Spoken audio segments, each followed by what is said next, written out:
नमस्कार, जनप्रवाद सुपरफास्ट में आपका स्वागत है। मैं हूं हेमेंद्र सिंह। एक नजर डालते हैं आज की सुर्खियों पर। रैंकिंग में टॉप 200 में शामिल हुए आईआईटी दिल्ली समेत 3 संस्थान। पीएम मोदी और केंद्रीय शिक्षा मंत्री रमेश पोखरियाल ने दी बधाई। मुंबई में मानसूनी बारिश ने लोगों पर जमकर ढाया कहर। मलाड में ढही 4 मंजिला इमारत, 11 की गई जान। मुंबई में कई स्थानों पर पानी भरने से जनजीवन प्रभावित। पुलिस ने की घरों से अनावश्यक बाहर नहीं निकलने की अपील। महाराष्ट्र सरकार ने केंद्र से मांगी एनडीआरएफ की 12 टीमें, 5 तटीय जिलों में तैनात करने का किया अनुरोध। सीएम योगी ने 23 लाख निर्माण कर्मियों के खातों में भेजे 230 करोड़ रुपए। बोले किसानों श्रमिकों के हितों की सुरक्षा को सरकार प्रतिबद्ध। भाजपा अध्यक्ष जेपी नड्डा ने एमएसपी बढ़ाने के फैसले का किया स्वागत। बोले किसानों की आय दोगुनी करने के संकल्प को दर्शाता है फैसला। पीएम आवास योजना में शहरी क्षेत्र में बनाए जाएंगे 3,61,000 मकान। सस्ते मकानों के निर्माण के लिए 708 प्रस्तावों को मिली मंजूरी। मोनोक्लोनल एंटीबॉडी कॉकटेल के बेहद कारगर नतीजे आ रहे सामने। दिल्ली में 2 मरीजों को दी गई डोज, 8 दिन में हुए संक्रमण मुक्त।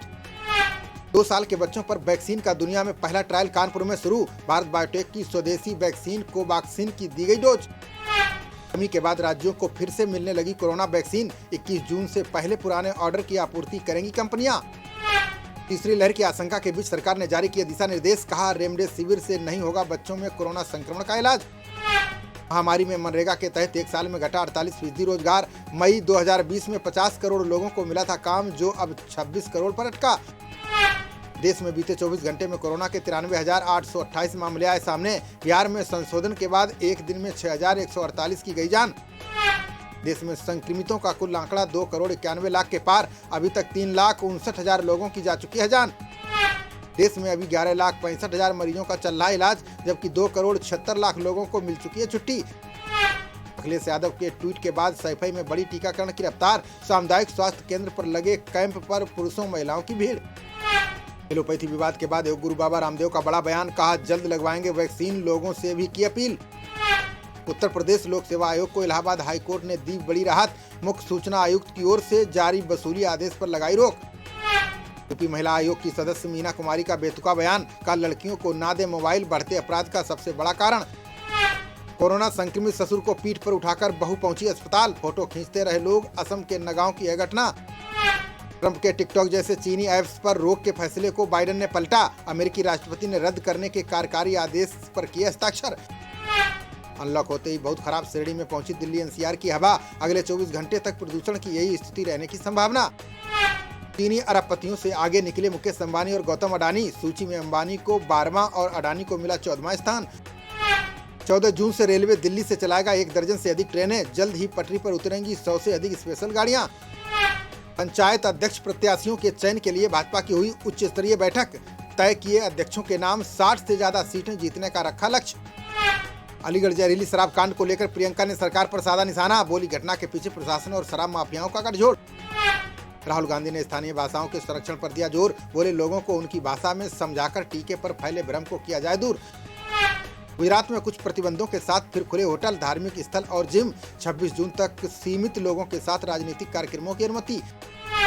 राजस्थान के जयपुर समेत 6 जिलों में स्थापित होंगे आयुर्वेद महाविद्यालय। अशोक गहलोत बोले महामारी के दौरान आयुर्वेद की बढ़ी महत्ता। पेट्रोल डीजल की बढ़ी कीमतों के खिलाफ प्रदर्शन करेगी कांग्रेस। 11 जून को देश भर के पेट्रोल पंपों के बाहर करेंगे सांकेतिक प्रदर्शन।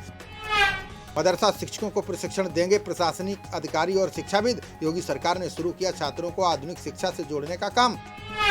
केंद्र सरकार की सख्ती के आगे झुका ट्विटर। का 1 हफ्ते के भीतर मुख्य अनुपालन अधिकारी को करेगा नियुक्त। टीएमसी नेता अभिषेक बनर्जी ने भाजपा पर कसा तंज। बोले बंगाल में आपदा के समय कहीं दिखाई नहीं दिए भाजपा के नेता। सीएम मनोहर लाल खट्टर ने 25 लाख एकड़ भूमि की मृदा परीक्षण के दिए निर्देश। बोले उर्वरकों के अनावश्यक उपयोग को रोकना योजना का लक्ष्य। जुलाई अगस्त में होगी असम राज्य बोर्ड की 12वीं की परीक्षा। कोरोना के कारण निरस्त हुई थी 12 मई से होने वाली परीक्षाएं। मुख्यमंत्री पटनायक ने 7 एमएलओ की रखी आधारशिला। बोले कोरोना की तीसरी लहर में ऑक्सीजन की नहीं होगी कमी। अरब भारत ऊर्जा मंच के पहले संस्करण में ऊर्जा सहयोग बढ़ाने पर चर्चा। बिजली व्यापार को बढ़ावा देने के विभिन्न तौर तरीकों पर हुई बात। 16 जून को होगी संसद की लोक लेखा समिति की बैठक। पहली बैठक में साल का एजेंडा तय किए जाने की संभावना। वित्त मंत्रालय ने जारी किए मासिक आर्थिक रिपोर्ट। का अर्थव्यवस्था को पटरी पर लाने के लिए टीकाकरण की गति को तेज करना जरूरी। झारखंड सरकार ने सिर्फ 1.5% टीके की बर्बादी होने का किया दावा। कहा 2 सप्ताह में 6 लाख लोगों का किया गया टीकाकरण। दिल्ली को विकसित करने के लिए मास्टर प्लान 2041 हुआ तैयार। मसौदे में दिल्ली को 24 घंटे आर्थिक गतिविधियों वाला शहर बनाने पर जोर। गुजरात सरकार ने 21 IAS अधिकारियों का किया तबादला। अतिरिक्त मुख्य सचिव पंकज को बनाया गया गृह सचिव। चीन की चुनौती से निपटने के लिए अमेरिकी रक्षा मंत्री ने जारी किया दिशा निर्देश। पेंटागन ने हिंद प्रशांत क्षेत्र में सहयोग मजबूत करने पर दिया जोर।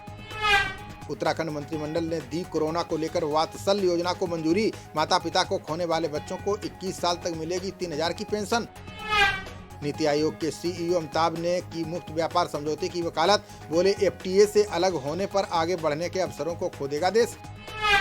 तेलंगाना सरकार ने भी रद्द की 12वीं की परीक्षा देने के इच्छुक छात्रों के आवेदन पर कोरोना के बाद होगा विचार।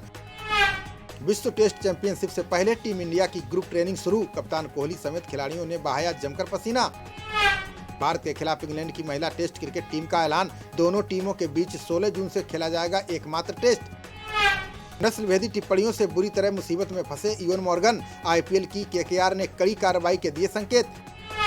इंग्लैंड के खिलाफ दूसरे टेस्ट से ठीक पहले न्यूजीलैंड को बड़ा झटका। चोट के चलते विलियमसन बाहर, टॉम लाथम संभालेंगे कप्तानी। खबरों का सिलसिला जारी रहेगा। देखते रहिए जनप्रवाद। नमस्कार।